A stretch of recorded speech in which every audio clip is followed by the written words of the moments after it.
Breaking news చూస్తున్నాం. జనసేన అధినేత పవన్ కళ్యాణ్ కు ఐక్యరాజ్య సమితి ఆహ్వానం పలికింది. ఈ నెల 22న న్యూయార్క్ లో జరగనున్న సదస్సులో పవన్ ప్రసంగించనున్నారు.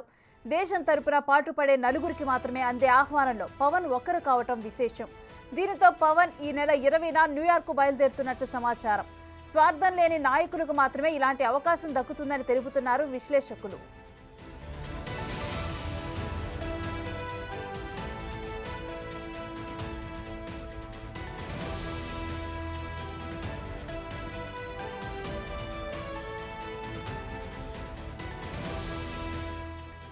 జనసేన అధినేత పవన్ కళ్యాణ్ కు ఐక్యరాజ్య సమితి ఆహ్వానం పలికింది.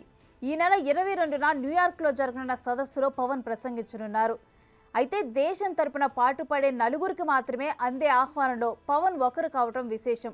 దీంతో పవన్ ఈ నెల 20న న్యూయార్క్ బయలుదేరుతున్నట్లు సమాచారం. అయితే స్వార్థం లేని నాయకులకు మాత్రమే ఇలాంటి అవకాశం దక్కుతుందని విశ్లేషకులు తెలుపుతున్నారు. ఇదే అంశానికి సంబంధించి మరింత సమాచారం మా ప్రతినిధి శివ అందిస్తారు ఫోన్ లైన్ ద్వారా. శివ, పవన్ కళ్యాణ్ కి అరుదైన అవకాశం దక్కినట్లు అనుకోవచ్చా?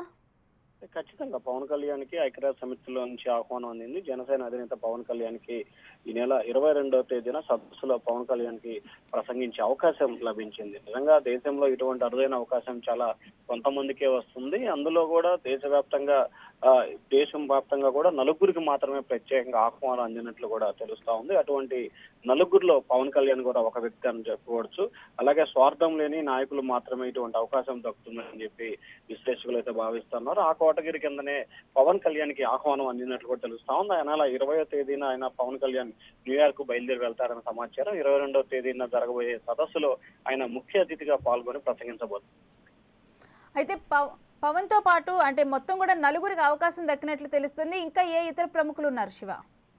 అంటే ప్రధానంగా చూసుకుంటే మనకు తెలుసున్న సమాచారం ప్రకారం కూడా సంబంధించి ఒకే ఒక వ్యక్తికి ఆహ్వానం అన్నట్టు తెలుస్తుంది. ఆంధ్రప్రదేశ్లో కూడా తెలుగు రాష్ట్రాలకు సంబంధించి ఒకరికి ఒక వ్యక్తికి ఆహ్వానం అందినట్లు కూడా తెలుస్తా ఉంది. వివిధ దేశాలకు సంబంధించి వివిధ రాష్ట్రాలకు సంబంధించిన నేతలు మిగిలిన ముగ్గురు ఉన్నట్లు కూడా తెలుస్తా ఉంది. వారి వివరాలకు సంబంధించి కూడా ఈ రోజు సాయంకాలానికి పూర్తి స్థాయిలో వెలువడే అవకాశం అయితే కనిపిస్తా ఉంది. ఉత్తరప్రదేశ్, మహారాష్ట్రకు సంబంధించిన అక్కడ ఆ రాష్ట్రం నుంచి ఒకరు, ఈ రాష్ట్రం నుంచి ఒకరు, గుజరాత్ నుంచి కూడా మరొకరు ఉన్నట్లు కూడా సమాచారం అయితే అందుతుంది. అయితే పూర్తి స్థాయిలో వివరాలకు సంబంధించి మాత్రం ఇంకా ప్రకటన చేయలేదు. తెలుగు రాష్ట్రాలకు సంబంధించి మాత్రం కేవలం ఒకే ఒక వ్యక్తి పవన్ కళ్యాణ్ కి మాత్రం అరుదైన ఆహ్వానం లభించింది.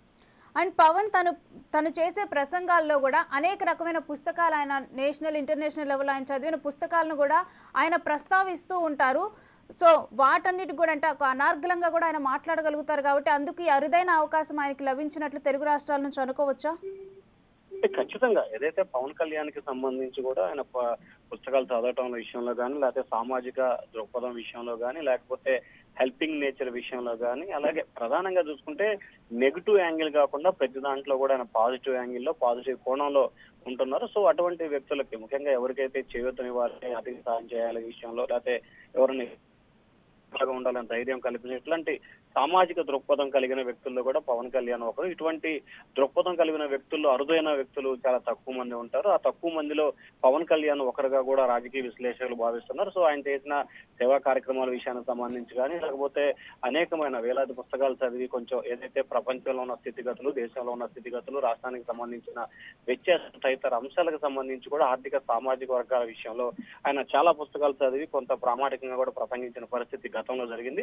సో అటువంటి వాటి నేపథ్యంలోనే తాజాగా పవన్ కళ్యాణ్ కి సంబంధించి కూడా ఎక్కడ స్వార్థం లేని ప్రశాంతమైన వాతావరణం కలిగిన వ్యక్తిగా కూడా ఆయనకైతే ఈ ఆహ్వానం లభించిందని చెప్పి కూడా భావించవచ్చు.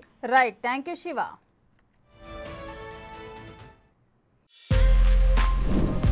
For more videos like this, subscribe Big TV channel.